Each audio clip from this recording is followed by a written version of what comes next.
Close your eyes and imagine a world you've never seen. A world that existed not in some distant galaxy, but right here on Earth. A world that predates everything you were taught in school about human civilization. Before the first pyramids rose from Egyptian sands, before the first emperors ruled China, before humanity even learned to write, there was supposedly something else, something extraordinary, something that challenges every assumption we hold about who we are and where we came from. Tonight, we're going to explore one of the most controversial theories in human history, a theory that suggests advanced beings walked this planet hundreds of thousands of years ago. Beings so powerful, so technologically sophisticated, that ancient humans could only describe them as gods. These beings had a name. The Sumerians called them the Anunnaki. And according to a radical interpretation of ancient texts, they didn't just visit Earth. They ruled it. They shaped it. And most astounding of all, they created us. Before we dive deeper, ignite that like button and prepare for the revelations to come. Tell me in the comments where you are listening from, what time it is there. And as always with our videos, the visuals are here to add context, but they aren't necessary to follow along. Thank you for always having our back. Prepare yourself and let's dive in. The story we're about to tell isn't found in your history textbooks. It won't be taught in universities, and for good reason. Because if even a fraction of it is true, it would mean that everything we think we know about human origins is incomplete at best, and fundamentally wrong at worst. It would mean that the timeline of civilization needs to be rewritten. It would mean that humanity's first chapter is missing, and the beings who wrote it are not human at all. Let's begin with what we do know, the facts that even the most skeptical scholars accept. Around 200,000 years ago, anatomically modern humans, Homo sapiens, emerged in Africa. This is established scientific fact, supported by fossil evidence from sites like Omo Kibish in Ethiopia, where remains dating to approximately 230,000 to 26,000 years ago have been discovered, and Jebel Irhoud in Morocco, where fossils dated to about 315,000 years ago represent some of the earliest known examples of our species. For tens of thousands of years, these early humans lived as hunter-gatherers, developing stone tools, controlling fear, and slowly spreading across the African continent. Then, around 50,000 years ago, something remarkable happened. Archaeological evidence shows a dramatic acceleration in human cultural development. Suddenly, humans were creating sophisticated tools, producing art, making jewelry from shells and bones, and displaying what scientists call behavioral modernity. This period, sometimes called the Upper Paleolithic Revolution, represents a fundamental shift in human capabilities. But here's what makes it interesting. Even with this cognitive leap, humans remained hunter-gatherers for another 40,000 years. Small bands of people moving with the seasons, following game, gathering wild plants, living in temporary shelters. This was humanity's lifestyle for the vast majority of our existence. And then, approximately 6,000 years ago, everything changed again. In a region of ancient Mesopotamia, between the Tigris and Euphrates rivers in what is now Iraq, something unprecedented occurred. The Sumerian civilization emerged seemingly out of nowhere. And I don't use that phrase lightly. Archaeological evidence shows that the area was inhabited by the Ubaid people from around 5000 BCE, simple farming communities with basic pottery and agriculture. Then by 4000 BCE, the Uruk period began, and within a remarkably short time span, we see the explosion of true urban civilization. The city of Uruk itself, one of the world's first cities, grew to house between 40,000 and 80,000 people by 2800 BCE, making it likely the largest city on Earth at that time. It sprawled over 6 square kilometres, protected by nearly 10 kilometres of defensive walls punctuated by 900 semicircular towers. But it wasn't just the cities that appeared. It was everything that makes civilization recognisable. The Sumerians invented writing, creating the cuneiform script by pressing wedge-shaped marks into clay tablets. This wasn't primitive picture writing. It evolved rapidly into a sophisticated system capable of recording everything from mundane business transactions to complex literary works like the Epic of Gilgamesh. They invented the wheel, revolutionizing transportation and pottery production. They developed complex mathematics based on a sexagesimal system, base 60, which we still use today when we divide hours into 60 minutes and circles into 320 degrees. They created the first known law codes like the Code of Ur-Nammu, predating Hammurabi's more famous code by 3 centuries. They built massive irrigation systems, turning the arid Mesopotamian plain into agricultural abundance. They constructed ziggurats, those enormous stepped pyramids that dominated the landscape, some rising 70 feet into the air, and they had advanced knowledge of astronomy, tracking the movements of planets and stars with remarkable precision. This is what historians call the Neolithic Revolution, the birth of civilization. And according to mainstream scholarship, it happened gradually, as humans slowly figured out agriculture, then settled into villages, which grew into towns, which became cities, which developed writing and mathematics and all the rest. A logical linear progression from simple to complex.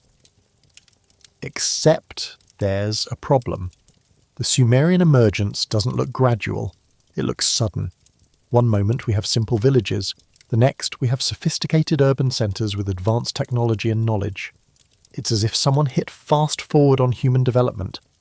The archaeological record shows what appears to be a discontinuity, a leap that seems almost too rapid to be explained by slow cultural evolution alone. This is where the alternative theories begin. This is where we encounter the work of Zecharia Sitchin, a Russian-born author who would propose one of the most audacious explanations in modern pseudo-archaeology. In 1976, Sitchin published The 12th Planet, the first book in his Earth Chronicles series. His central claim was extraordinary. He argued that the Sumerian texts, those thousands of clay tablets covered in cuneiform writing, were not mythology. They were history, literal, factual accounts of real events involving real beings, and those beings were not human. According to Sitchin's interpretation, the Anunnaki, the principal deities in the Sumerian pantheon, were actually an extraterrestrial species from a planet called Nibiru. This planet, he claimed, has a highly elliptical orbit that takes 300 years to complete, bringing it periodically through the inner solar system. The Anunnaki came to Earth approximately 450,000 years ago, not as gods, but as flesh and blood aliens on a mission. Their home planet was dying, its atmosphere failing, and they needed gold to suspend in their atmosphere as a reflective shield. Earth was rich in gold, so they established mining operations here, primarily in Africa, but mining is hard work, even for advanced aliens. After thousands of years of labour, the Anunnaki workers, the lower-ranking members of their species, revolted. They refused to continue the back-breaking work in the mines. This created a crisis that required a solution. And that solution, according to Sitchin's reading of texts like the Atrahasis epic, was the creation of a new worker species. The Anunnaki, led by their chief scientist named Enki, took a primitive hominid already evolving on Earth, probably Homo erectus, and genetically engineered it. They mixed their own DNA with that of the indigenous hominid, creating a hybrid being. This hybrid was Homo sapiens, us. We were designed, Sitchin claimed, to be workers, a slave species created specifically to toil in the gold mines and serve our Anunnaki masters. This theory explains, in Sitchin's view, the sudden leap in human capabilities. It explains why Sumerian civilization appeared so rapidly and with such sophistication. It wasn't a gradual evolution. It was a transfer of knowledge from an advanced species to their newly created servants. The Anunnaki taught us agriculture, mathematics, astronomy, architecture, writing, everything that makes civilization possible. They were our teachers, our creators, and for thousands of years our rulers.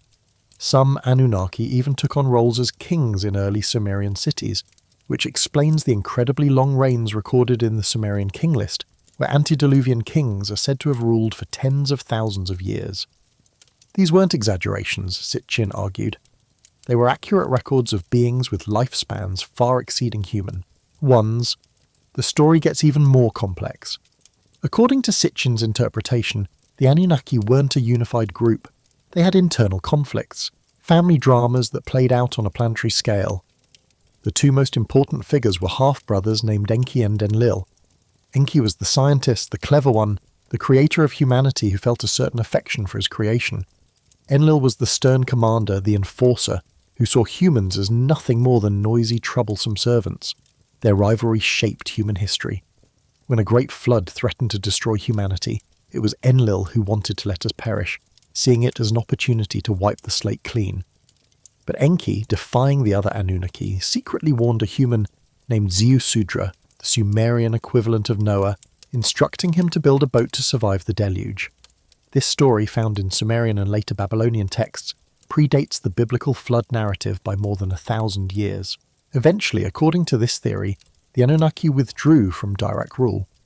They left Earth or retreated into hiding, leaving humanity to govern itself. But their influence remained, encoded in our DNA, preserved in our ancient texts, and continuing through secret lineages and esoteric knowledge passed down through the ages.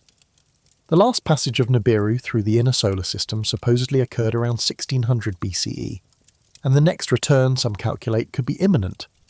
This is the framework of the ancient astronaut theory as it applies to the Anunnaki. It's a sweeping narrative that attempts to answer profound questions about human origins, the meaning of ancient myths, and the possibility that we are not alone in the universe. Now, before we go any further, we need to examine this theory with clear eyes, because while it's captivating, while it provides satisfying answers to difficult questions, it faces serious, fundamental problems when confronted with scientific evidence and scholarly analysis. The first and most devastating critique comes from experts in ancient languages. Sitchin claimed to be one of the few scholars who could read Sumerian and Akkadian cuneiform. He positioned himself as someone with access to knowledge that mainstream academics either couldn't see or deliberately ignored. But when actual Assyriologists, scholars who dedicate their careers to studying Mesopotamian languages and texts, examined Sitchin's translations, they found them to be deeply flawed. Michael Heiser, a scholar with expertise in ancient Semitic languages, created an entire website dedicated to pointing out errors in Sitchin's work. The site is called Sitchin is Wrong. Heiser demonstrates that Sitchin consistently mistranslates words, takes passages out of context, and assigns meanings to terms that have no basis in established linguistic scholarship. For example, Sitchin claimed that the Sumerian term Anunnaki means those who from heaven to earth came, suggesting the Babibju therefore were space travellers. But scholars translate the name as meaning princely offspring or those of royal blood, simply indicating their high status in the divine hierarchy. The word has nothing to do with space travel. It's a term denoting lineage and rank. Similarly, Sitchin interpreted various Sumerian and Akkadian words as referring to rockets, spacecraft, and advanced technology. He claimed, for instance, that the word Shem, which appears in ancient texts, means rocket ship or sky chamber. But linguistic evidence clearly shows that Shem means name or reputation. When ancient texts speak of someone making a name for themselves, Sitchin saw rocket ships. When they spoke of fame and renown, he saw space technology. This pattern of forcing modern technological interpretations onto ancient words permeates all of Sitchin's work. Ronald Fritzer, author of The Invented Knowledge, notes that when critics check Sitchin's references, they find he frequently quotes out of context or truncates, quotes in ways that distort the evidence to fit his narrative. He presents information selectively and ignores contradictory evidence. The second major problem is astronomical. Sitchin's entire theory rests on the existence of a planet called Nibiru, with a 3,600-year elliptical orbit. But such an orbit is astronomically problematic, if not impossible. If a massive planet with 5 to 10 times Earth's mass travelled through the inner solar system every 300 years, its gravitational effects would be enormous and easily detectable. It would create massive perturbations in the orbits of the inner planets. Mars, Earth, Venus, and Mercury would show clear signs of gravitational disruption. Their orbits would not be the stable, nearly circular paths they follow today. David Morrison, a senior scientist at NASA, points out that after even one close passage of such a planet, Earth's orbit would be significantly altered, and we would likely have lost our moon. The gravitational chaos would be unmistakable. Furthermore, if Nibiru has been passing through the solar system every 3,600 years for billions of years, the orbit itself would be highly unstable. Gravitational interactions with Jupiter and the other gas giants would have either ejected it from the solar system entirely or sent it crashing into the Sun or another planet within a few million years. An orbit with such high eccentricity as Sitchin describes, with the planets swinging from the outer reaches of the solar system to pass between Mars and Jupiter, simply wouldn't be stable over the 4.5 billion year history of our solar system. And perhaps most damning, if such a planet existed and was approaching Earth, we would be able to see it. Years before arrival, it would be visible through even modest amateur telescopes. Months before impact, it would shine brighter than many visible stars. The idea that a Jupiter-sized planet could be hidden from astronomers, both professional and amateur, from observatories and satellites and the thousands of sky watchers around the world is not plausible. NASA has repeatedly stated that there is no evidence whatsoever for such a planet, despite repeated doomsday predictions tied to specific dates that have come and gone without incident. The third problem involves the archaeological and anthropological evidence, or rather the lack of it. If an advanced extraterrestrial civilization visited Earth 450,000 years ago and remained until relatively recently, we should find physical evidence. Not just stories, but artifacts, technology, structures that show capabilities beyond what ancient humans could achieve. And while ancient astronaut enthusiasts point to various megalithic structures and claim their evidence of alien intervention, archaeologists have documented how these structures were built using techniques available to ancient peoples. The pyramids of Egypt, for example, were built by human workers using copper tools, wooden sledges, and an understanding of leverage and inclined planes. We have the quarries where the stones were cut, the ramps and tools used for construction, even workers' villages where the builders lived. No alien technology required. Moreover, the timeline doesn't work. Sitchin claims the Anunnaki created Homo sapiens around 300,000 years ago by genetically engineering Homo erectus. But we now know from fossil and genetic evidence that the evolution from earlier hominins to Homo sapiens was a gradual process occurring over hundreds of thousands of years, with intermediate species and considerable variation. There's no genetic or fossil evidence of sudden genetic manipulation. Our DNA tells the story of slow, natural evolution, not laboratory engineering. We carry genetic markers from Neanderthals and Denisovans, showing interbreeding with other hominin species. Our genome is a map of gradual change, not sudden design. And what about the Sumerian texts themselves? When mainstream scholars, who have spent decades studying these texts in their original languages and cultural contexts, read the myths that Sitchin cites, they see religious narratives, creation stories, flood myths, tales of gods and heroes that follow patterns found in cultures worldwide. The Enuma Elish, the Babylonian creation epic, describes a cosmic battle between the god Marduk and the chaos dragon Tiamat, resulting in the creation of the world from Tiamat's body. Mainstream scholars interpret this as a mythological explanation for the establishment of order from chaos, a common theme in ancient religions. Sitchin, however, read it as a literal account of planetary collision, with Tiamat being an ancient planet destroyed by Nibiru.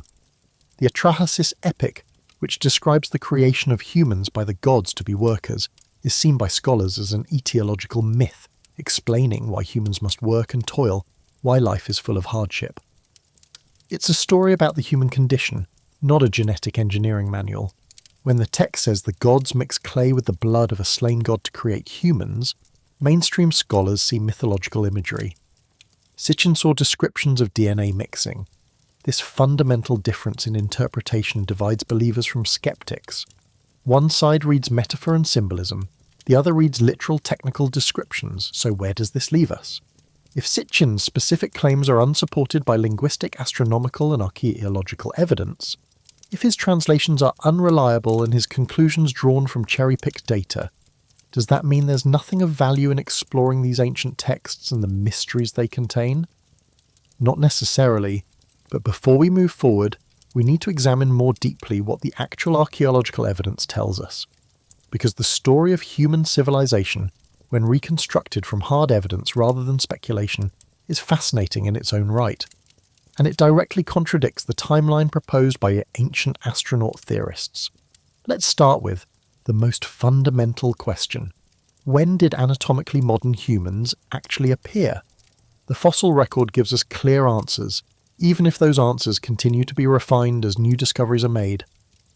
The oldest confirmed Homo sapiens fossils come from Jebel Irhoud in Morocco, dated to approximately 315,000 years ago.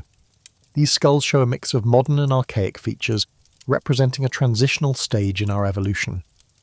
The Omakibish fossils from Ethiopia, dated to between 230,000 and 96,000 years ago, show more clearly modern anatomy.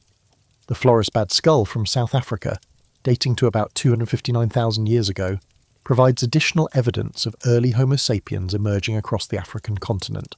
What's crucial here is that these dates place the origin of our species far earlier than Sitchin's proposed 300,000-year time frame for Anunnaki genetic engineering. But more importantly, the fossil record shows a gradual transition, not a sudden leap.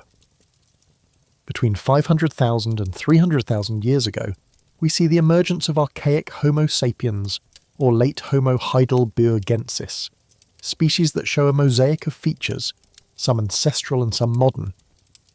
The evolutionary path from these archaic humans to fully modern Homo sapiens took hundreds of thousands of years, with different populations in different parts of Africa evolving at different rates. This is exactly what we'd expect from natural evolution, not what we'd expect from a sudden genetic engineering event. If aliens had taken Homo erectus and rapidly upgraded them to Homo sapiens around 300,000 years ago, we should see a dramatic discontinuity in the fossil record. We should see Homo erectus one day and boom, fully modern humans the next with nothing in between. But that's not what we find. We find a gradual accumulation of modern features over time, with considerable variation between populations. Some fossils show more modern features, some more archaic, in a pattern that makes perfect sense for gradual evolutionary change, but makes no sense for intelligent design. The genetic evidence tells the same story. When scientists analyse human DNA, they can trace our lineages back through time. Mitochondrial DNA, which is passed down through the mother, shows that all living humans share a common female ancestor who lived in Africa between 150,000 and 200,000 years ago. This woman, often called mitochondrial Eve, wasn't the only woman alive at the time, but she's the one whose mitochondrial lineage survived to the present day. Similarly, Y chromosome DNA passed from father to son traces back to a common male ancestor, Y chromosomal Adam, who lived roughly 200,000 to 300,000 years ago.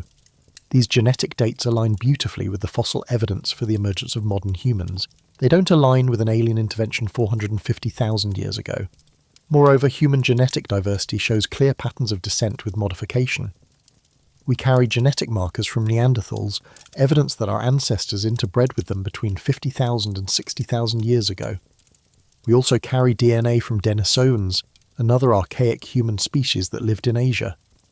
If we were created by aliens as a separate designed species, this interbreeding wouldn't have been possible, or it would have resulted in sterile hybrids like mules from horses and donkeys. But the interbreeding was successful, and we carry functional Neanderthal and Denisovan genes that continue to affect our immune systems, our metabolism, and even our responses to high-altitude environments. This genetic evidence of interbreeding is powerful proof that modern humans emerged through natural evolutionary processes, not alien genetic engineering. We're not a separate creation. We're part of the continuous evolutionary tree of life on Earth, sharing common ancestors with all other life forms, from bacteria to bonobos. Our DNA is written in the same genetic code as every other organism on the planet, using the same 4 nucleotide bases, the same amino acids, the same cellular machinery. If we were designed by advanced aliens, why would they use the exact same biochemistry as Earth life?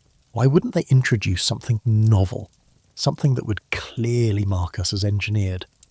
The simplest explanation is that we evolved here, from earlier hominins through the well-understood mechanisms of mutation, selection, and genetic drift. Now let's turn to the archaeological evidence for human behaviour and culture. This is where things get truly interesting, because it shows us that the development of human civilization was not a gift from the gods, but a long, difficult process of trial and error, innovation and setback, spanning tens of thousands of years. The oldest evidence of symbolic behaviour, arguably the hallmark of modern human cognition, comes from Africa. Ochre pigments, used possibly for body decoration or rock art, have been found at sites dating back 300,000 years. Shell beads, indicating personal ornamentation and possibly symbolic thought, appear around 100,000 years ago. Engraved ochre pieces from Blombos Cave in South Africa date to about 75,000 years ago, showing geometric patterns that might represent early attempts at symbolic communication. These aren't sudden developments. They emerge gradually, fitfully, appearing and disappearing in the archaeological record as different populations experimented with new forms of expression. If the Anunnaki had given us advanced knowledge 300,000 years ago, we should see sophisticated technology appearing immediately. We should see metalworking, agriculture, writing, mathematics, all the elements of civilization emerging shortly after our creation. But we don't. For the first 250,000 years of Homo sapiens' existence, we lived as hunter-gatherers, using stone tools that were only incrementally more sophisticated than those used by our ancestors hundreds of thousands of years earlier. The big leap, the Upper Paleolithic Revolution, doesn't happen until around 50,000 years ago. And even then, it's not universal. It happens first in Africa and the Middle East, then spreads to Europe and Asia. Different populations develop these new behaviours at different times, in different ways, influenced by local conditions and cultural transmission. This patchwork pattern of development makes perfect sense for human innovation, but makes no sense if advanced beings were teaching us. Let's look specifically at the development of agriculture, because this is absolutely crucial to the emergence of civilization. For 95% of human history, we were nomadic hunter-gatherers. We followed game animals, we gathered wild plants, we moved with the seasons. This lifestyle required extensive knowledge of the environment but relatively simple technology. Then, starting around 12,000 years ago, in several different parts of the world independently, humans began to domesticate plants and animals. In the Fertile Crescent, which includes Mesopotamia, people began cultivating wheat and barley. In China, they domesticated rice and millet. In Mesoamerica, they cultivated maize, beans, and squash. In each region, this process took thousands of years. It wasn't a sudden gift of knowledge. It was a gradual shift from harvesting wild plants to protecting and encouraging their growth, to deliberately planting seeds, to selecting for desirable traits, to eventually creating fully domesticated crops that couldn't survive without human intervention. The archaeological evidence shows this progression clearly. We find sites where people were intensively harvesting wild cereals before they started planting them. We find intermediate forms of plants that are partially domesticated. We find grinding stones used to process grain, showing the development of new food processing technologies. It's a story of human experimentation and learning spread over millennia. Similarly, animal domestication shows a clear progression. Dogs were the first animals domesticated, probably from wolves that began scavenging around human camps around 15,000 to 20,000 years ago. Sheep and goats were domesticated in the Middle East around 10,000 years ago. Cattle around 9,000 years ago. Pigs in multiple regions independently. Each domestication event left archaeological traces, changes in bone structure as changes in age profiles of killed animals, changes in the distribution of species. We can trace the process happening in real time through the archaeological record. Again, this is human innovation, not alien instruction. If the Anunnaki had taught us agriculture, it should have appeared suddenly and been similar across different regions. But it didn't. It emerged independently in multiple centres, with different crops and animals at different times using different techniques. That's the signature of human discovery, not extraterrestrial teaching. Now let's examine the Sumerian civilization itself more carefully, because understanding what they actually accomplished and how they accomplished it is crucial to evaluating the ancient astronaut claims. The Sumerians didn't appear in a vacuum. They were preceded by the Ubaid culture, which flourished in southern Mesopotamia from roughly 6500 to 3800 BCE. The Ubaid people were already living in permanent villages, farming irrigated fields, making pottery, and building simple temples. They laid the foundation for everything that came after. During the subsequent Uruk period, from about 4000 to 3100 BCE, we see rapid urbanization. But this wasn't instantaneous. It took 1,000 years for villages to grow into towns, and towns to grow into cities. The process can be tracked in the archaeological record through changes in settlement patterns, increasing specialization of labor, the development of more complex architecture, and the growth of long-distance trade networks. The city of Uruk itself, which would become the largest city in the world by 2800 BCE, started as a small settlement. Over centuries it grew as population increased and as surrounding villages were absorbed. The famous walls that Gilgamesh supposedly built weren't constructed overnight. They represent generations of labour, multiple phases of construction, repairs and expansions over time. The ziggurats that dominate Mesopotamian cities also show this progressive development. The earliest temples were simple structures built on platforms to elevate them above the flood-prone plain. Over time, these platforms were raised higher and made more elaborate. Each generation built on top of the remains of the previous temple, creating artificial mounds. Eventually, these evolved into the massive stepped pyramids we know as ziggurats, but this evolution took centuries. The Great Ziggurat of Ur, one of the best preserved examples, was built around 2100 BCE, almost 2,000 years after the Uruk period began. It wasn't ancient technology, it was the culmination of millennia of architectural experience. And let's talk about the invention of writing, because this is often cited as evidence of sudden advanced knowledge.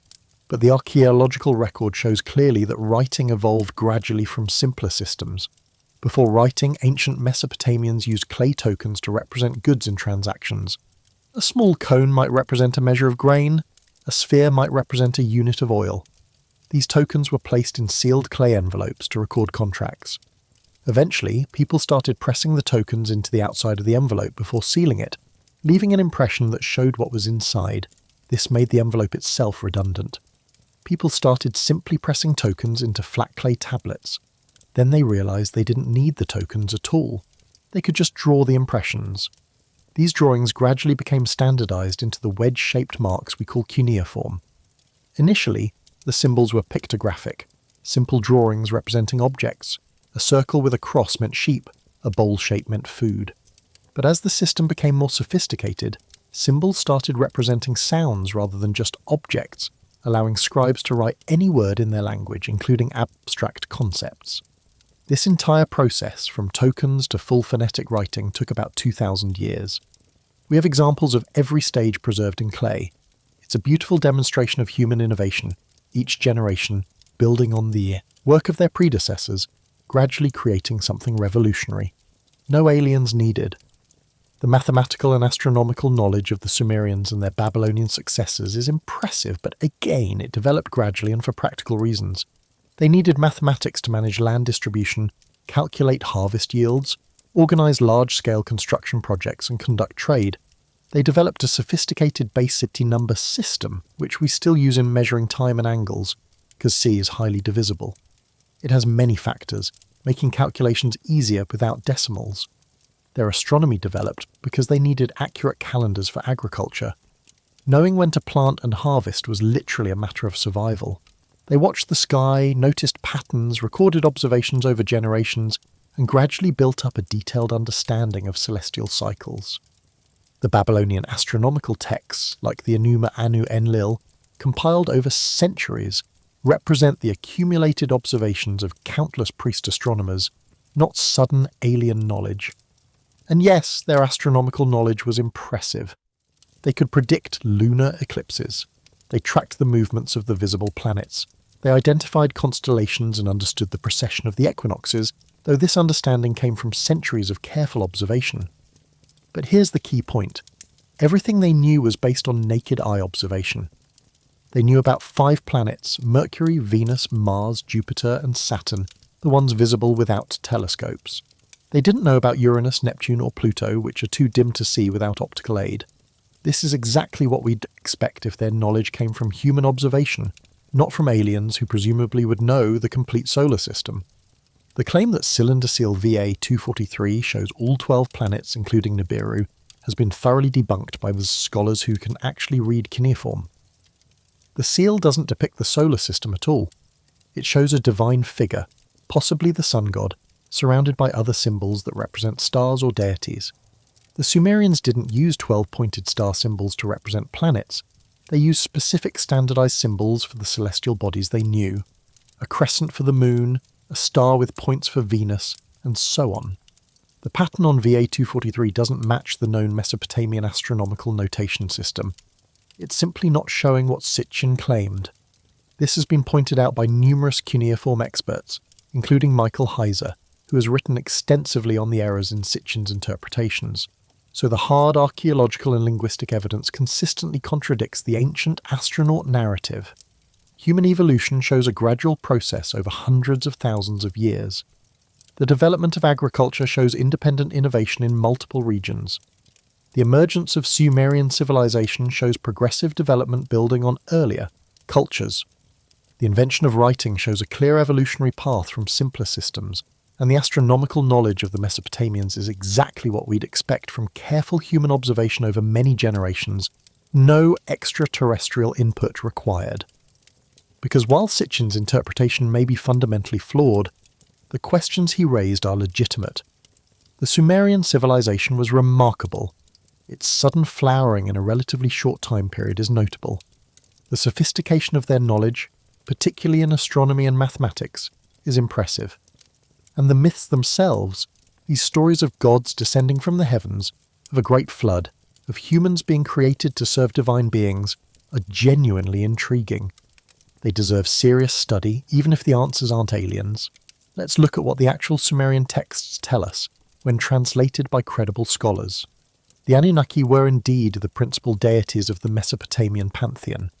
The name most likely derives from An, the supreme sky god, and means something like offspring of An, or those of royal lineage. They were not a precisely defined group, and different texts list different members, but they generally included the most important gods in the pantheon.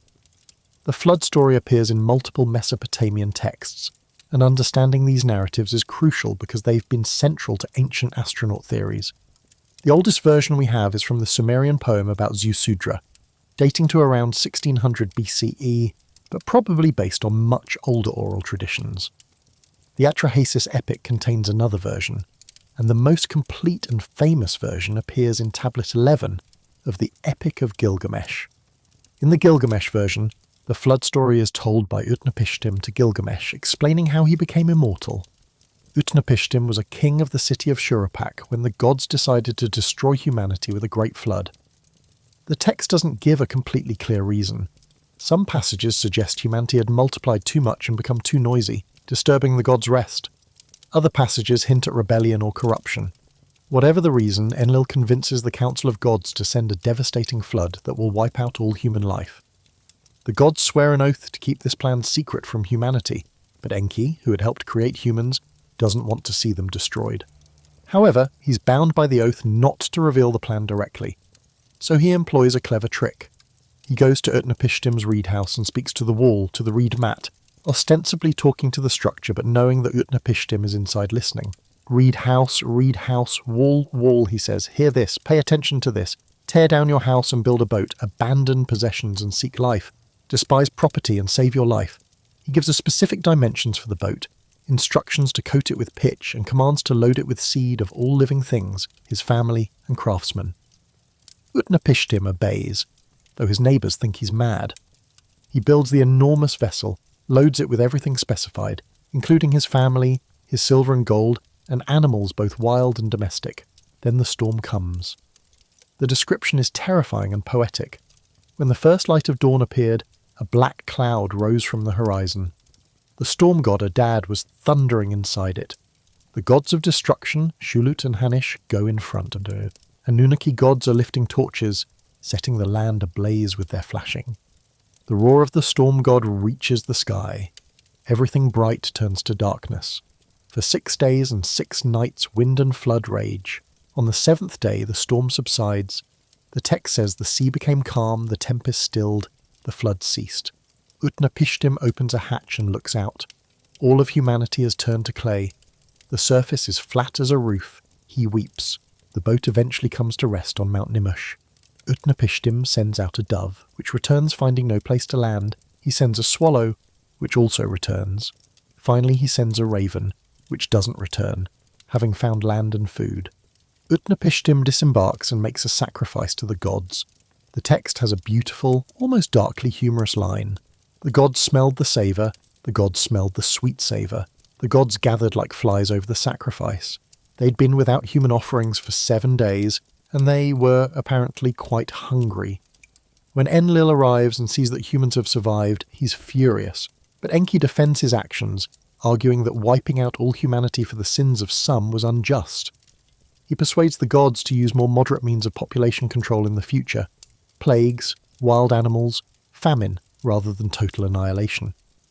As a resolution, Enlil grants Utnapishtim and his wife immortality, and takes them to live far away at the mouth of the rivers, outside the normal world. This story has clear parallels to the biblical flood narrative. Noah, like Utnapishtim, is warned by God, builds an ark to specific dimensions, loads animals and family, survives a worldwide flood, sends out birds to find land, and makes a sacrifice afterward. The similarities are so striking that most scholars agree the biblical story was influenced by the earlier Mesopotamian versions.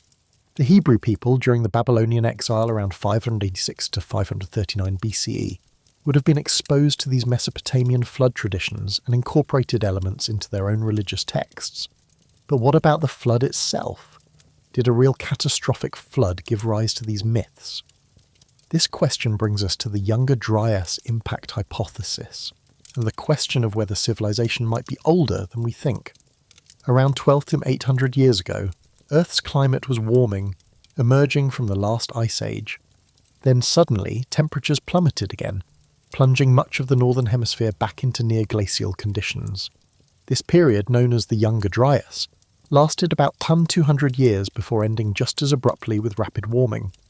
What caused this climate reversal has been debated. The mainstream explanation for decades was that melting glaciers disrupted ocean currents, particularly the North Atlantic circulation, causing regional cooling. But in recent years, a controversial alternative has gained attention. The Younger Dryas impact hypothesis, championed by researchers including geologist Robert Schoch and investigative journalist Graham Hancock, proposes that Earth was struck by fragments of a disintegrating comet around 12 to 800 years ago. These impacts, scattered across North America and possibly other continents, would have had catastrophic effects. The immediate impacts would have caused enormous explosions, triggering massive wildfires across vast areas. Evidence for these fires appears in a widespread layer of carbon-rich black mat sediment found at numerous archaeological sites across North America, dating precisely to the Younger Dryas boundary. Within this layer, researchers have found nanodiamonds, microscopic diamonds that form only under the extreme heat and pressure of impacts or explosions. They have found high concentrations of platinum and iridium, elements rare on Earth's surface but common in asteroids and comets. They have found magnetic spherules, tiny balls of melted rock that form in the heat of impacts. And they've found shocked quartz crystals with specific fracture patterns that only occur under impact conditions. The impact hypothesis proposes that the heat from these explosions caused rapid melting of parts of the ice sheet covering North America, releasing enormous volumes of cold fresh water into the North Atlantic. This disrupted the ocean's thermohaline circulation, the conveyor belt that carries warm water northward and cold water southward. With this circulation disrupted, the climate plunged back into cold conditions despite the ongoing orbital factors that should have continued warming. At the same time, the debris thrown into the atmosphere from the impacts and fires would have blocked sunlight, creating an impact winter that reinforced the cooling. The Younger Dryas ended when the ocean circulation re-established itself, allowing warmth to return. This hypothesis is controversial and not accepted by all scientists. Critics point out that some claimed impact markers have been found to have non-impact origins. The geographical distribution of evidence isn't as consistent as a major impact event should produce. And the proposed mechanism for how impacts could trigger the ocean circulation shutdown is debated, but proponents argue that the evidence, particularly the nanodiamonds and platinum anomalies, is difficult to explain without impacts. The debate continues as researchers on both sides conduct new studies. What's particularly intriguing from our perspective is the timing. The Younger Dryas period coincides with major changes in human culture. The Clovis culture of North America, characterized by distinctive spear points and widespread distribution, disappears from the archaeological record at the Younger Dryas boundary. Many large mammals in North America go extinct around the same time, including mammoths, mastodons, saber-toothed cats, and giant ground sloths. While climate change and human hunting both contributed to these extinctions, the sudden catastrophe proposed by the impact hypothesis could have been the final blow. More intriguingly, the end of the Younger Dryas, around 9600 BCE, marks a turning point in human history. This is when we see the first permanent settlements in the Fertile Crescent. This is when agriculture begins to develop. The site of Göbekli Tepe in Turkey, with its massive stone structures built by supposedly pre-agricultural hunter-gatherers, dates to around 9600 BCE, right at the Younger Dryas boundary. Some researchers, particularly Graham Hancock, have proposed that a sophisticated human civilization existed during the Ice Age, before the Younger Dryas. This civilization, based perhaps on now submerged coastlines, possessed advanced knowledge of astronomy, mathematics, and engineering. The Younger Dryas catastrophe destroyed this civilization, but survivors scattered to different parts of the world carrying with them fragments of their advanced knowledge. These survivors became the teachers, the culture bearers, the mysterious wise ones who appear in the founding myths of later civilizations. The Egyptian god Thoth, the bringer of writing and knowledge, the Sumerian Apkallu, the seven sages who brought civilization before the flood. The Mesoamerican Quetzalcoatl, the feathered serpent god who taught agriculture and astronomy. Could these be cultural memories of real people, survivors of a lost civilization, who seemed godlike to the simpler post-catastrophe peoples they encountered? This theory remains speculative. We have no definitive archaeological evidence of such an Ice Age civilization. The places where it might have existed, on coastal areas now under hundreds of feet of water, have barely been explored by underwater archaeology. The story is compelling but unproven. What we can say is that flood myths are nearly universal across human cultures. Over 500 cultures around the world have flood narratives in their mythology. This could be because flooding is a common natural disaster that affects human settlements, especially those near rivers and coasts. Different cultures independently developing flood myths would be natural, but it could also indicate cultural diffusion, stories spreading from a common source. Or it might reflect real catastrophic flooding events at the end of the Ice Age, when melting glaciers caused sea levels to rise by about 400 feet, submerging vast coastal areas where humans likely lived. The Black Sea flood hypothesis, for example, proposes that around 5600 BCE, rising Mediterranean waters breached the Bosporus Strait, causing a rapid, catastrophic flooding of the Black Sea basin, which had previously been a lower freshwater lake. This would have displaced thousands of people living around its shores, creating refugees who carried flood stories with them as they migrated. Whether such catastrophic floods, the Younger Dryas impacts, or simply the common experience of river flooding gave rise to the Mesopotamian flood myths, what's clear is that these stories served important functions in ancient societies. They explained the world's past, they provided moral lessons about hubris and divine power, they offered hope that humanity could survive even world-ending catastrophes, and they connected people to a deep history that extended back beyond living memory. The Sumerian version, with its detailed narrative and its integration into the broader mythology of the Anunnaki, represents one of humanity's earliest attempts to make sense of catastrophe and continuity, destruction and survival, chaos and order. These themes remain relevant today, as we face our own planetary scale challenges and wonder about humanity's long-term survival. Now, having examined the actual texts and the real archaeological evidence, we can begin to see why the ancient astronaut interpretation, while creative, isn't necessary to explain what we find. The Sumerians were brilliant humans who developed civilization through their own efforts over thousands of years. Their myths reflect genuine human concerns and contain possible memories of real events like catastrophic flooding. Their gods, the Anunnaki, were religious and mythological constructs that served to explain the cosmos, justify social structures, and provide meaning to human existence. They weren't aliens, but they were something perhaps more interesting. They were humanity's early attempt to understand forces beyond immediate comprehension, the power of storms, the cycle of seasons, the mystery of life and death, the structure of the cosmos. In personifying these forces as gods with human-like characteristics, the Mesopotamians made them understandable, relatable, and ultimately controllable through ritual and prayer. This is the pattern we see in religions, worldwide. Not evidence of alien contact, but evidence of the human mind's extraordinary capacity for symbolic thought, for creating meaning, for organizing experience into coherent narratives. The power of the Anunnaki myths lies not in their literal truth, but in what they reveal about the people who created them. A people who built cities in a harsh environment, who developed writing to preserve knowledge, who pondered the deepest questions about existence, who created literature that still moves us 4,000 years later. That's the real miracle. Not that aliens gave us civilization, but that we created it ourselves, through ingenuity, cooperation, and an insatiable curiosity about the world around us. At the top was An or Anu, the sky god and ultimate authority. Below him were major deities like Enlil, god of wind and storms, often considered the executive of the divine council. Enki or Ea, god of fresh water, wisdom, and magic. Ninhursag, the mother goddess associated with fertility and childbirth, and various other gods associated with celestial bodies, natural forces, and aspects of civilization. These gods were believed to have created the universe, established the cosmic order, and determined the fates of both gods and humans. They gathered in divine assemblies to make decisions that affected the world. And yes, according to the myths, they did create humanity to serve them. The Atrahasis text, dating to around 1700 BCE, tells how the junior gods, called the Agigi, were forced to do hard labour, digging rivers and maintaining the world.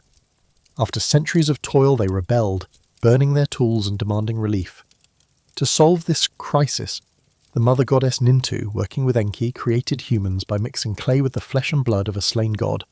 These humans would take over the work, allowing the gods to rest. This is, in fact, a creation story that explains human existence through the lens of a hierarchical, labour-based society.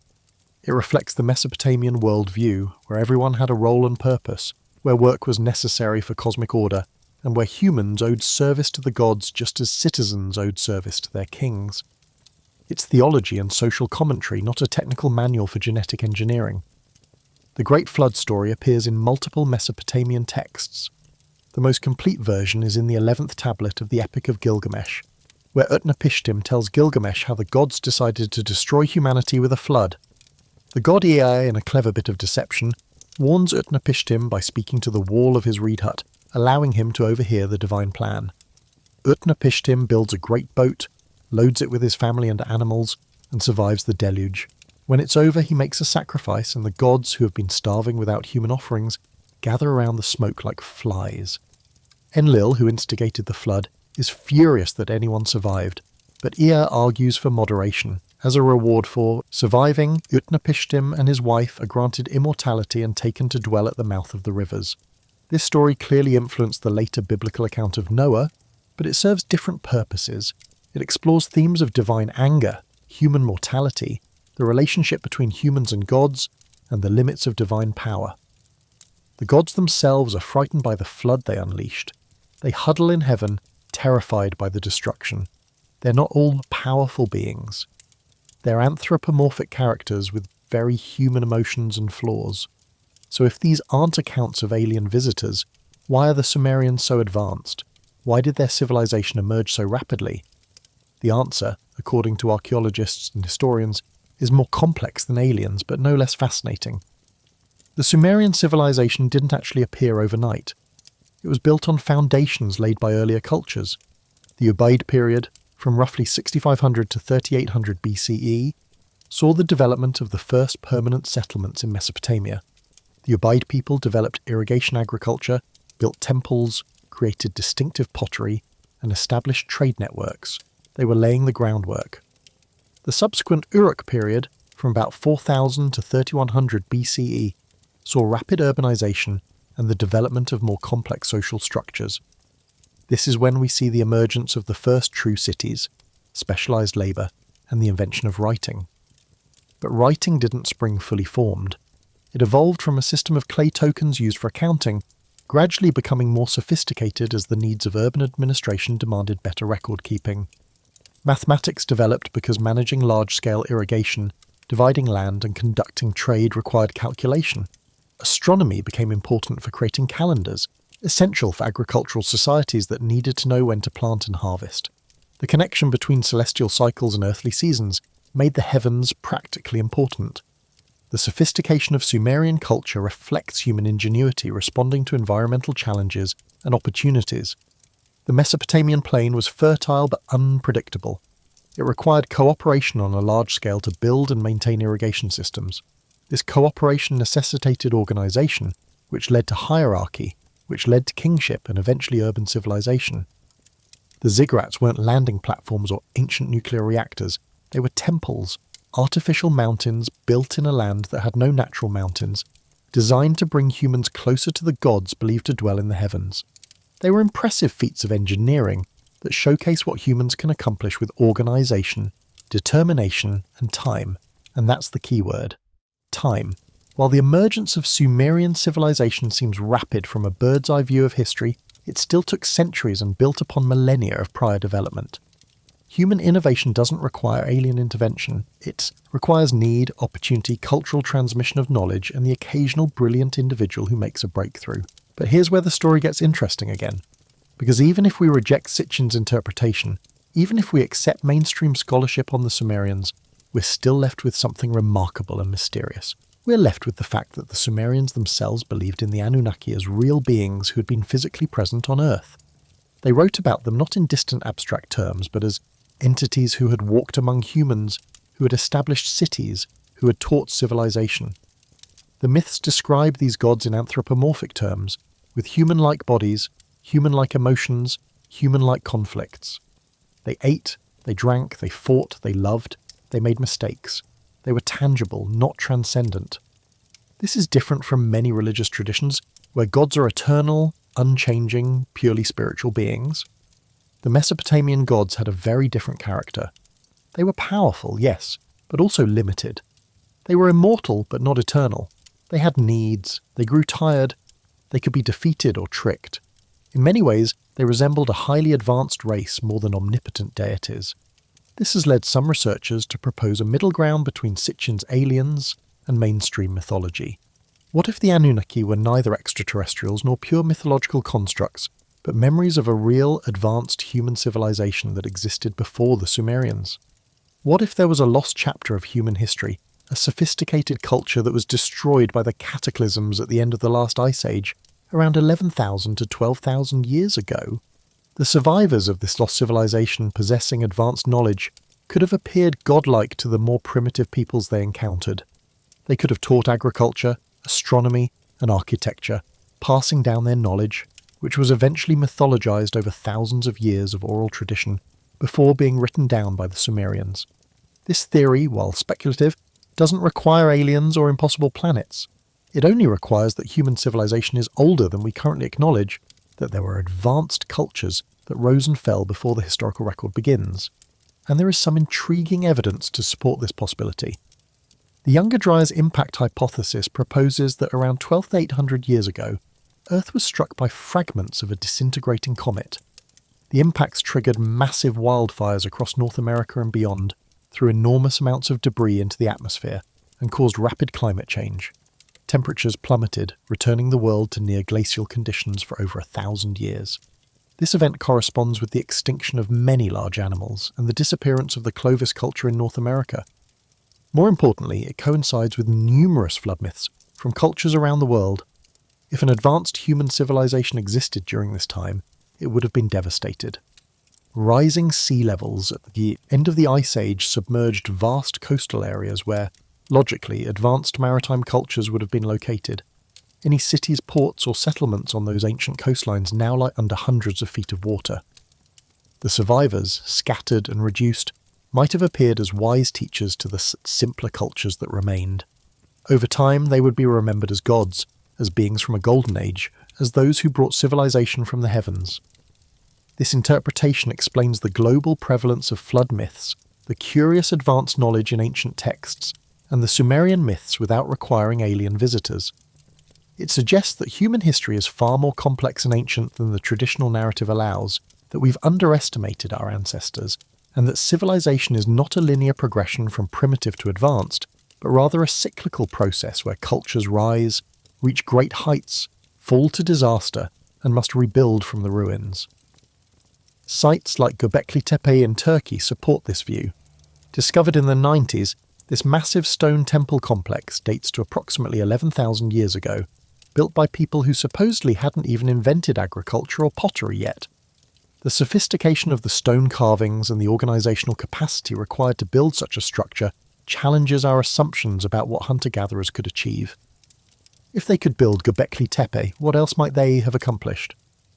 The underwater ruins found off the coasts of India, Japan, and elsewhere, while controversial and often disputed, suggest the possibility of submerged ancient structures that could indicate advanced coastal civilizations lost to rising seas. Every year, underwater archaeology reveals more about the drowned landscapes of the Ice Age world. We're only beginning to explore what might lie beneath the waves. So perhaps the truth about the Anunnaki, about the origins of civilization, about the meaning of the Sumerian texts lies caught somewhere between the extremes. Not aliens from another planet, but not simple primitive myths either. Perhaps they are the distorted but genuine memories of an advanced human culture, a lost civilization that seeded the great cultures of the ancient world before fading into legend. Perhaps they're the symbolic encoding of astronomical knowledge, celestial events, and cosmic cycles understood by ancient priests and preserved in story form. Perhaps they're a combination of history, allegory, and genuine religious experience, too complex to fit into a single neat explanation. What we can say with certainty is that the Sumerians were brilliant, they were innovative, they were deeply spiritual, and they left us a legacy that shaped every civilization that followed. Their myths and stories, whatever their ultimate source or meaning, have captivated human imagination for over 4,000 years. They speak to fundamental questions about who we are, where we came from, and what our relationship is to forces greater than ourselves. The Anunnaki may not have been aliens from Nibiru. They may not have genetically engineered humanity in laboratories 200,000 years ago, but they were something important to the Sumerians, important enough to build massive temples, to create elaborate rituals, to record thousands of tablets worth of hymns, prayers, and stories. Understanding what they represented, whether as literal beings, mythological constructs, or symbolic expressions of cosmic principles, gives us insight into the minds and hearts of our ancient ancestors. And that brings us to the final question.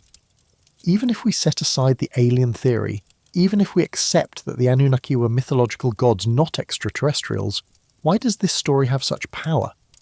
Why has Sitchin's work, despite being rejected by mainstream scholarship, sold millions of copies? Why do people believe in ancient astronauts and lost technologies? The answer, I think, is that we're drawn to stories that make us special.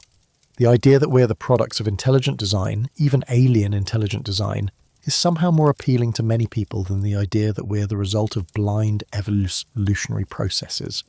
There's meaning in being created. There's purpose in being designed for a reason, even if that reason was originally to be workers. It's better than being cosmic accidents. The ancient astronaut theory also speaks to a deep dissatisfaction with conventional explanations. When you look at the sophistication of ancient structures, at the precision of Egyptian pyramids or the massive stones of Baalbek, at the advanced astronomical knowledge encoded in ancient texts, it's easy to feel like the standard historical narrative doesn't quite capture the full picture. Saying that ancient humans built these things with simple tools and remarkable persistence feels somehow insufficient. The desire for a more dramatic, more extraordinary explanation is understandable. There's also an element of conspiracy thinking at work. The belief that mainstream science and academia are hiding the truth, that there's a cover-up protecting the established narrative, is central to the ancient astronaut movement. It positions believers as the enlightened ones who can see through the lies, while the rest of humanity remains ignorant.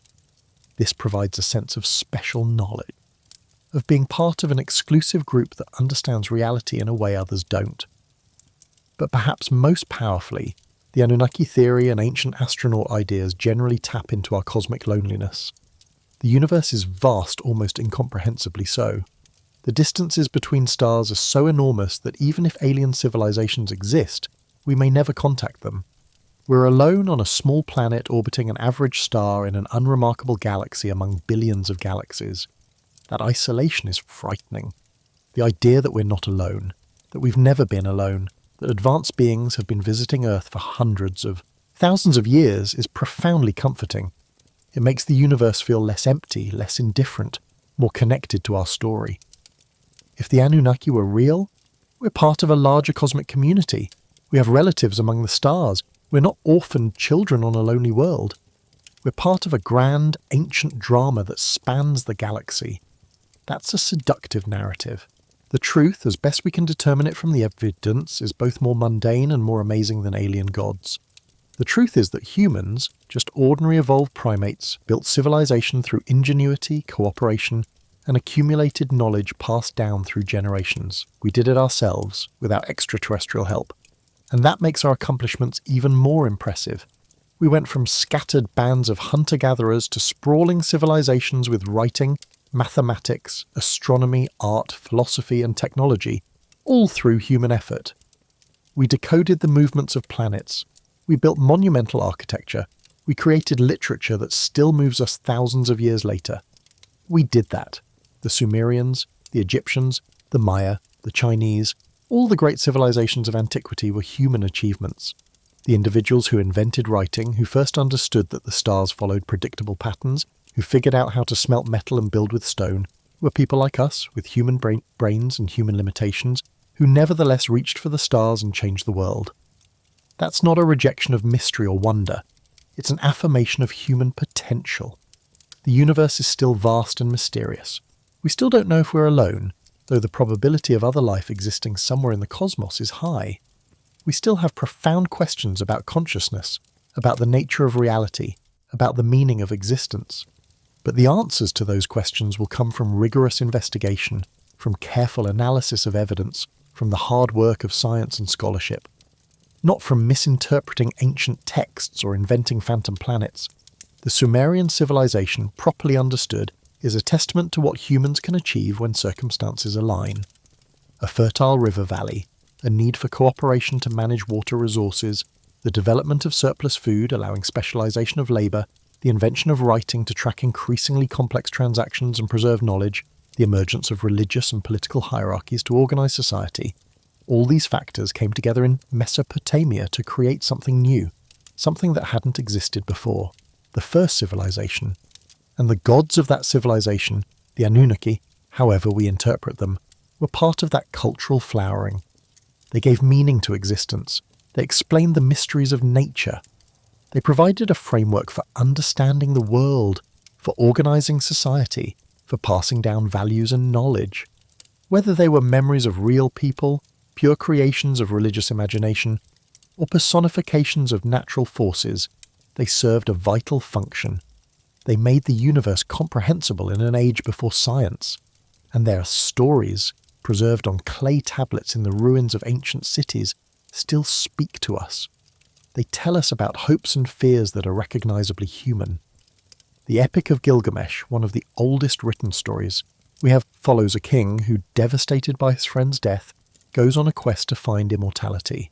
He fails. He learns that death is inevitable for all humans, and that the meaning of life lies in the relationships we build and the works we leave behind.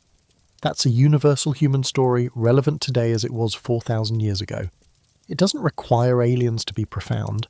So where does that leave us in our exploration of the Anunnaki? With a story that's partly truth and partly fiction. The truth is that advanced civilizations arose in ancient Mesopotamia, that they had sophisticated knowledge and impressive accomplishments, that they created mythologies involving powerful gods, and that they influenced all subsequent cultures in the region. The fiction is that these gods were extraterrestrial visitors from a non-existent planet, that they genetically engineered humanity as a slave species, and that they'll be returning soon on their 600-year orbit. That narrative, while compelling, is not supported by credible evidence. But the questions raised by examining these ancient texts and civilizations are valuable. They push us to look more carefully at human history, to question assumptions, to explore the margins of what we know. As long as we distinguish between legitimate inquiry and unfounded speculation, as long as we respect evidence and follow where it leads rather than where we wish it would go, that exploration enriches us. The Sumerians left us a gift, the first written records of human thought. Their tablets preserve literature, law, business records, prayers, myths, and much more. They give us a window into the minds of people who lived thousands of years ago, but who had the same fundamental hopes, fears, and questions we have. That's the real treasure. Not alien technology or hidden knowledge, but the very human story of civilization's birth.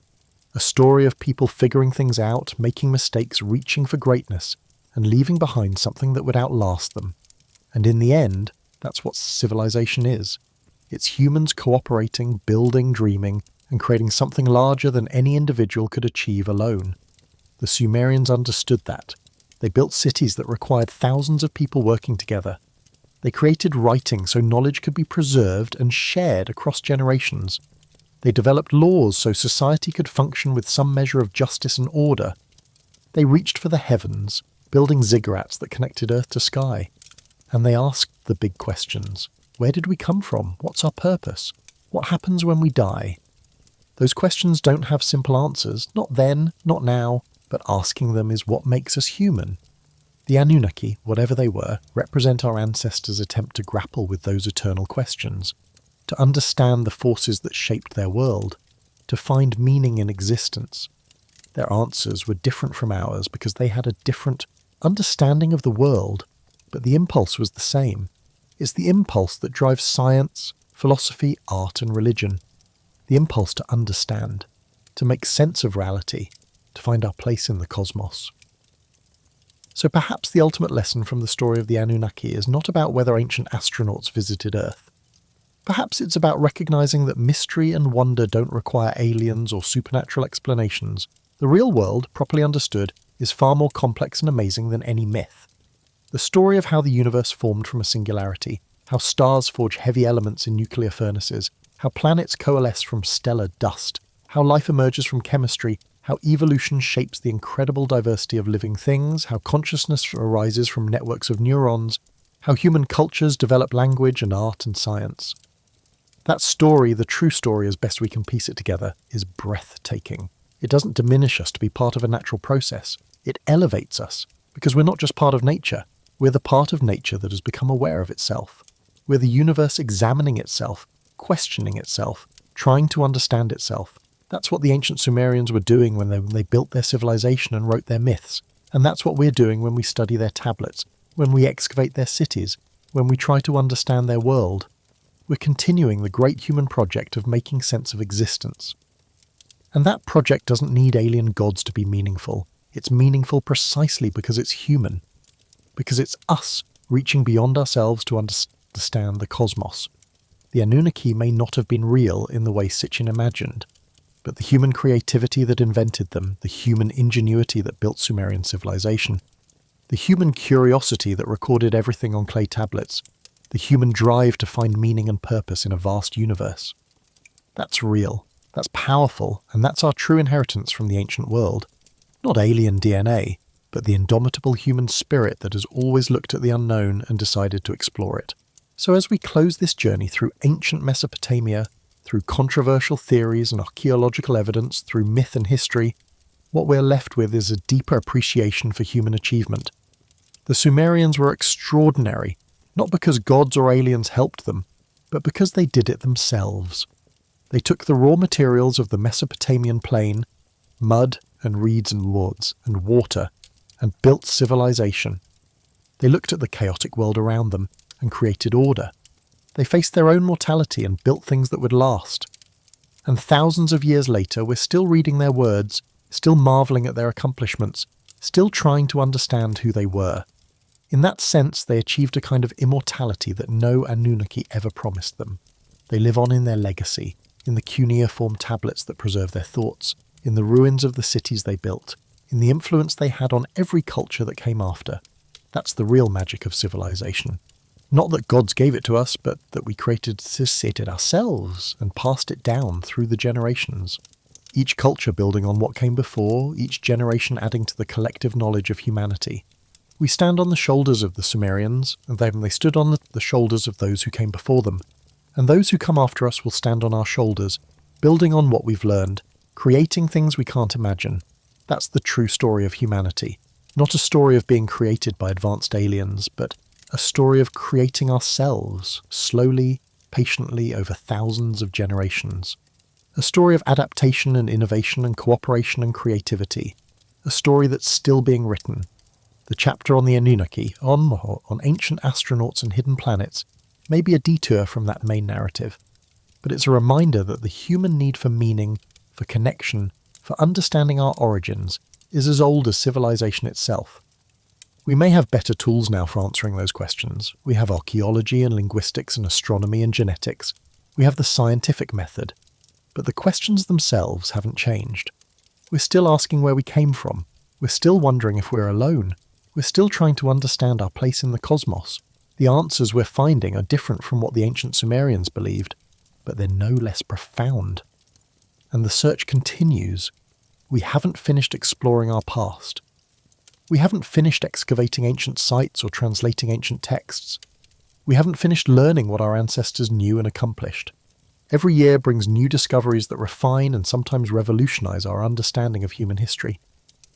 Perhaps one day we'll find evidence that challenges everything we thought we knew. Perhaps we'll discover that the story of civilization is more complex and ancient than we imagined. Perhaps we'll even find evidence of extraterrestrial contact, though it would look very different from Sitchin's narrative. Or perhaps we'll continue to find that the story of humanity is exactly what the evidence suggests. A story of slow evolution, of gradual cultural development, of humans doing remarkable things with the capabilities they naturally possess. Either way, the journey to understand our past is worthwhile, because in understanding where we came from, we gain insight into who we are and who we might become. The Anunnaki, as myth or memory or misinterpretation, are part of that journey. They are part of humanity's long conversation with itself about meaning and purpose. And that conversation continues in the work of archaeologists and historians, in documentaries and books, in conversations like this one. We're still telling stories about our origins. We're still trying to make sense of the ancient world. We're still fascinated by the mysterious and the unknown. That's fundamentally human, and it's not going to stop, regardless of whether the Anunnaki were gods, aliens, or the imaginative creation of ancient priests trying to explain their world. The fascination endures because the questions are eternal. As long as humans exist, we'll ask where we came from. We'll wonder if there's more to existence than what we can see and measure. We'll create stories to fill the gaps in our knowledge, and we'll seek the truth, using whatever tools we have available, knowing that each answer leads to new questions, and that the journey of discovery never truly ends. So if you've come this far with me on this exploration, I hope you found it thought-provoking. I hope you see the Sumerian civilization not through the distorting lens of alien theories, but in all its genuine human complexity and achievement. I hope you appreciate the work of scholars who dedicate their lives to carefully translating ancient languages and reconstructing lost cultures. And I hope you recognise that rejecting unsupported theories doesn't mean rejecting mystery and wonder. The universe still holds countless mysteries. Human history still has blank chapters waiting to be filled. The past still has secrets to reveal. But we'll discover those secrets through patient work, through careful analysis of evidence, through the unglamorous but essential work of science and scholarship, not through wild speculation and creative mistranslation. The true story of humanity is still being uncovered, one artifact at a time, one translation at a time, one discovery at a time. And it's a story worth telling accurately, because the truth about what humans have accomplished is more impressive than any myth of alien intervention could ever be. We did this. Humanity built civilization. We learned to write, to calculate, to build, to organise complex societies. We looked at the stars and figured out that they followed patterns. We asked big questions and found ways to answer them. And we're still doing it. Still pushing the boundaries of knowledge. Still exploring, still creating, still asking questions. That's our legacy from the Sumerians and all our ancient ancestors. Not alien DNA or hidden technology, but the drive to understand, to build, to create meaning in a vast and often puzzling universe. That's the true gift of the Anunnaki myths. Not the literal content, but what they represent. The eternal human quest to understand our origins and our place in the cosmos. A quest that continues today in very different forms, but with the same fundamental purpose. To know who we are, where we came from, and what we're meant to do with this brief time we have in the light. The ancient Sumerians pondered those questions under the same stars we see tonight. And thousands of years from now, if humanity survives and thrives, our descendants will still be asking them, still seeking answers, still building on the knowledge accumulated by every generation that came before. That continuity, that chain of curiosity and discovery reaching back to the first cities of Mesopotamia and forward to an unknown future, that's what connects us to the ancient world. Not mythical alien gods, but the shared human experience of wondering, questioning and seeking truth. And in the end, that's far more meaningful than any ancient astronaut theory could ever be. If you've enjoyed this deep dive into ancient mysteries and the search for truth, ignite that like button and subscribe to the channel. Let me know in the comments what you thought about the Anunnaki theory. Do you find it compelling, or do you side with mainstream scholarship? What ancient mysteries would you like explored next? Thank you for joining me on this journey through time. Until next time, keep questioning, keep exploring, and keep seeking truth wherever it leads.